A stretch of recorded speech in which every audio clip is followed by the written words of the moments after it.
it's me, Jennifer Jayde. I just wanted to pop in here today with a really quick message for you. For those of you who don't know me, my name is Jennifer Jayde, and I offer business coaching deep down on a soul level. So this is for you who are maybe sitting in your 9-to-5 still and wondering what's next for you. You have that feeling that you're meant for so much more than the job that you're at right now. Or maybe you already have an idea of what that is and you want to get going in your business.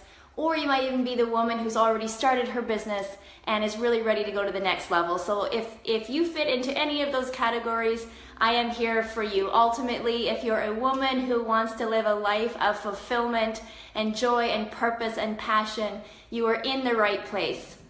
So I wanted to share this quick message with you today about this one childhood lesson that could really be doing you a disservice in your adult life, and yet it may still be ingrained in that subconscious mind. It might be a story that you are listening to on repeat without even realizing it.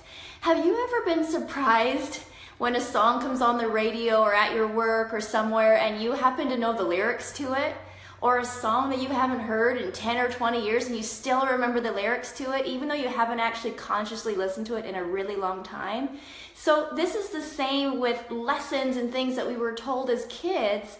It's still repeating, kind of like a weed in our subconscious mind, and our conscious isn't always aware of it, and actually often isn't aware of it.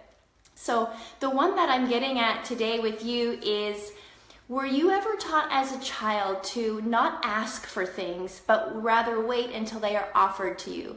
Particularly if you're at a friend's house or you're out with other people, was it sort of the manners that you were taught that you do not ask for things? You don't go to someone else's house and ask for food and ask for drinks and ask for different things, and yet you be quiet and you wait until it is offered to you. So one thing that I was taught as a child was, do not ask for what you want, wait until it is offered. And how this really does a disservice for us in our adult lives, those of us who have not realized that this is still playing in the back of our mind, even though consciously we know we're adults and we don't have to listen to these childhood lessons anymore, how is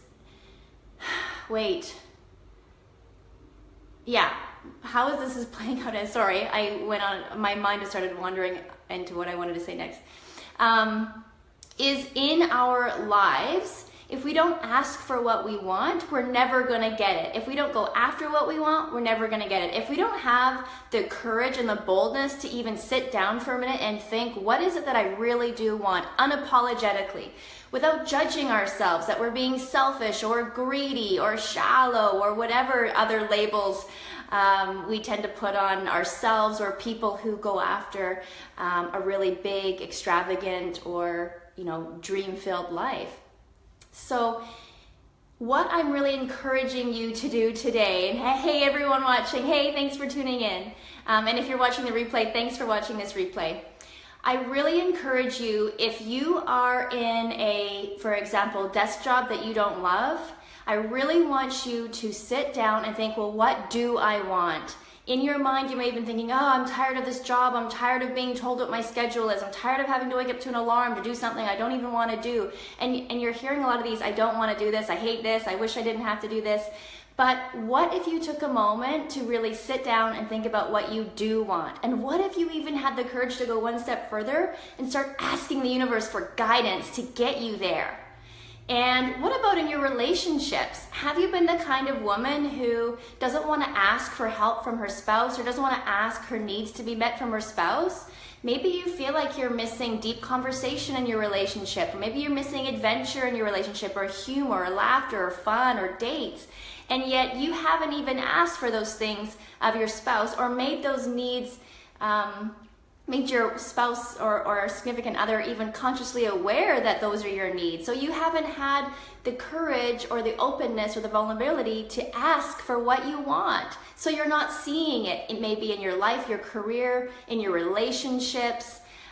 So if you were ever taught as a child, do not ask for what you want, that is rude, wait until it is offered, I really encourage you to become aware of that, and simply becoming aware of it and shining a flashlight on it and being like, hey, this is a weed from childhood in my subconscious, it is no longer serving me. And then think about when you're in those situations, how you can start behaving differently and acting differently. Here's some baby steps if you're wondering, well, Jen, how do I apply this in my life? How do I just suddenly start asking for what I want? All I ask, the first baby step, if this resonates with you, is to, number one, just be aware. Be aware of the next time you desire something and you shy away from asking for it. Maybe it's help from a friend or help from a spouse, or you want to go on a date with a spouse, but you feel like he's too tired from work and you don't want to ask him. Maybe you would like a massage. Maybe you would like a coffee date. Whatever it is. Maybe it's bigger and it's your line of work or your business. You're settling in some way. Where in your life are you settling? And how come you're not asking for what you truly want? So first baby step is becoming aware. Aware of when you're shying away from asking for what you truly want and recognizing what you're doing. That may seem like a baby step, but it is actually the biggest, hugest thing you could do to start moving in the right direction. The second thing I want you to do when you're ready is to actually start asking for what you want. And you can start with small things to begin with.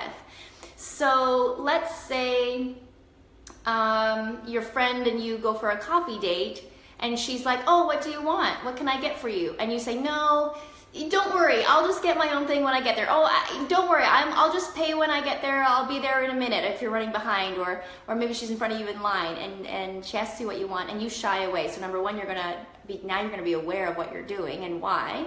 And secondly, when you're ready for step number two, you're going to say, you know what? I would love a cappuccino. I'd love a frappuccino. I'd love a mocha. Whatever you coffee drinkers drink. I actually don't even drink coffee. But anyway, so start small requests, and allowing the other person to fulfill those needs. That's okay. That actually makes the other person feel really good when they can be of service to you.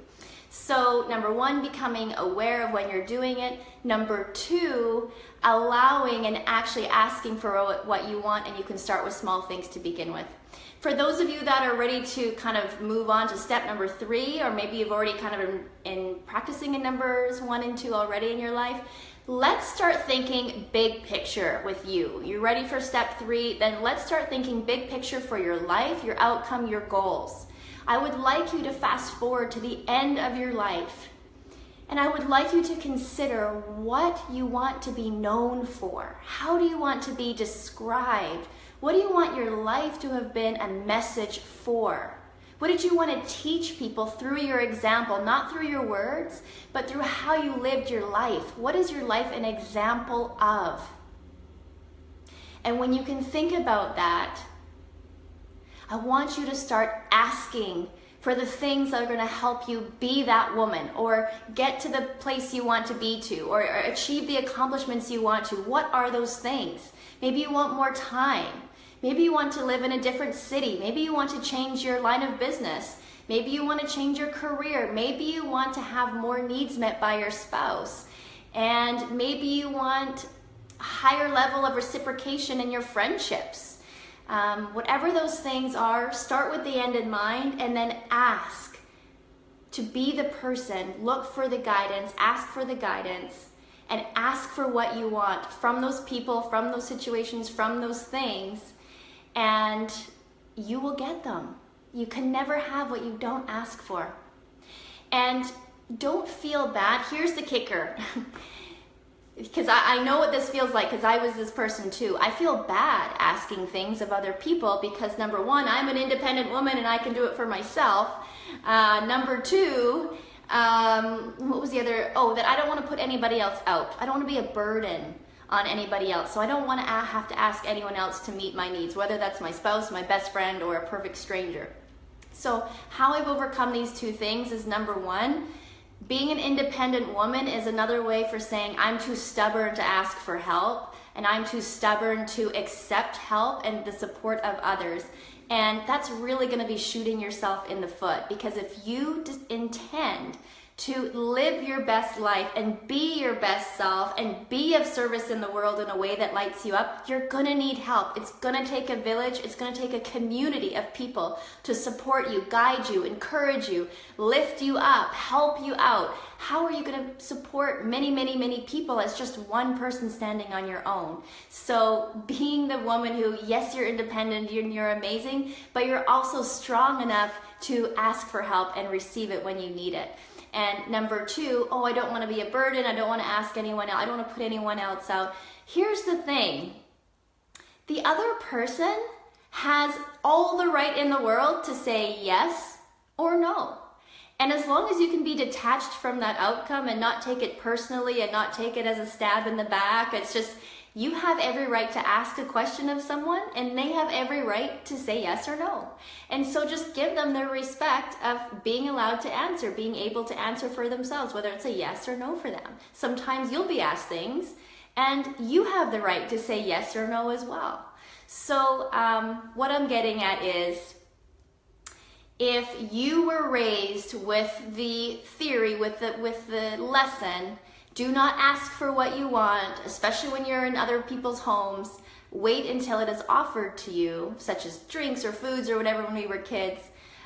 This may be doing a huge disservice for you today. And what I would really encourage you to do, if anything, is simply become aware of when you're shying away for asking what you truly want. If that's all you take away from this video, I trust and know it will start to change your life. I love you. Thank you for being here, and I'll talk to you soon.